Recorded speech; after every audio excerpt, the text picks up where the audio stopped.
Hello my dear students, നമ്മൾ കുറച്ച് ദിവസമായിട്ട് ക്ലാസ്സുകൾ എടുക്കാൻ പറ്റുന്നുണ്ടായിരുന്നില്ല. നിങ്ങളുടെ എക്സാം കഴിഞ്ഞതിന് ശേഷം എനിക്ക് സാധിക്കുന്നുണ്ടായിരുന്നില്ല. ഒക്ടോബർ ഫസ്റ്റ് വീക്കിൽ എടുത്തതാണ്. കാരണം എന്താ വെച്ചാൽ നമുക്ക് എക്സാം കഴിഞ്ഞതോടുകൂടി എനിക്ക് അഡ്മിഷൻ്റെ ഡ്യൂട്ടിയായി.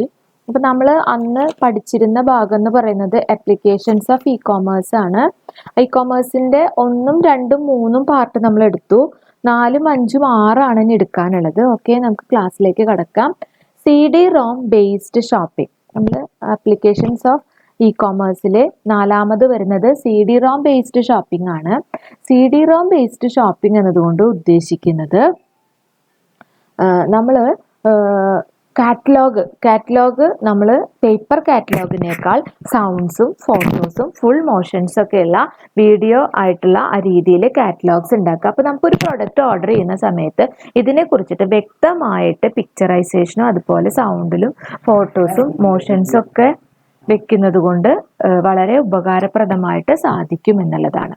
ഓക്കെ, അപ്പോൾ it represents cheap alternative method to traditional printed catalog.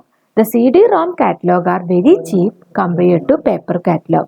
It has the multimedia capabilities and therefore sound, photos and full motions video to represent product can be added to the catalog. There are also interactive and customers can select a view any class of commodity he likes to buy.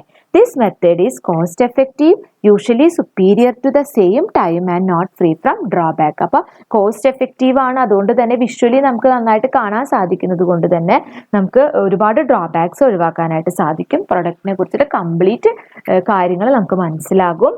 Customers are generally not happy with the media because they are static in nature. Once it is created it is difficult to include changes in online based shopping ഇനി ഞാൻ പ്രത്യേകിച്ച് കൂടുതലായിട്ടൊന്നും പറയുന്നില്ല. കാരണം online based ഷോപ്പിങ്ങിൽ നമുക്ക് നമ്മൾ സാധാരണ രീതിയിൽ ഓൺലൈൻ ഷോപ്പിംഗ് ധാരാളം ചെയ്യുന്നതാണ്. അപ്പോൾ അത് സാധാരണ ഇതിൽ അതായത് buyers contact and sellers to purchase the product or service. Buyer can use telephone, email, web to contact the seller. അതുപോലെ vendor inform the price of the product. The buyer and vendor may or may not be engaged in negotiation. അപ്പോൾ ആ points ഒരു 7 points text ബുക്കിൽ കിടക്കുന്നുണ്ട്. നമ്മൾ സാധാരണ online ഷോപ്പിങ്ങിന് വാങ്ങിക്കുന്ന രീതിക്കുള്ള കാര്യങ്ങളാണ്. ഓക്കെ, നെക്സ്റ്റ് നമുക്ക് പഠിക്കാനുള്ളത് ഓൺലൈൻ പബ്ലിഷിംഗ് ആണ്. ഇവിടെ ഓൺലൈൻ പബ്ലിഷിംഗ് എന്ന് പറഞ്ഞാൽ ഇതൊരു facilities, electronic material details online, അതുപോലെ തന്നെ ഓൺലൈൻ മാഗസിൻസ് ഒക്കെ കസ്റ്റമേഴ്സിന് പ്രൊവൈഡ് ചെയ്യും. അപ്പോൾ അത് വെച്ചിട്ട് നമുക്ക് പ്രൊഡക്റ്റിൻ്റെ ഡീറ്റെയിൽസ് ലഭിക്കും. അപ്പോൾ electronic publishing is mostly being used to supplement demand for printed periodicals. Many publishers have now established facility to produce electronic materials such as online database and online magazine for their customers. Some of these firms have invested huge amount and they have not yet earned profit. Okay, thank you. അപ്പോൾ നമ്മൾ ഇനി അടുത്തത് requirements of E commerce website ആണ്. ഇനി ബാക്കി നമുക്ക് അടുത്ത ക്ലാസ്സിൽ പഠിക്കാം. അപ്പോൾ അതോടുകൂടി ഈ പോയിന്റ് കഴിയാണ്. Thank you.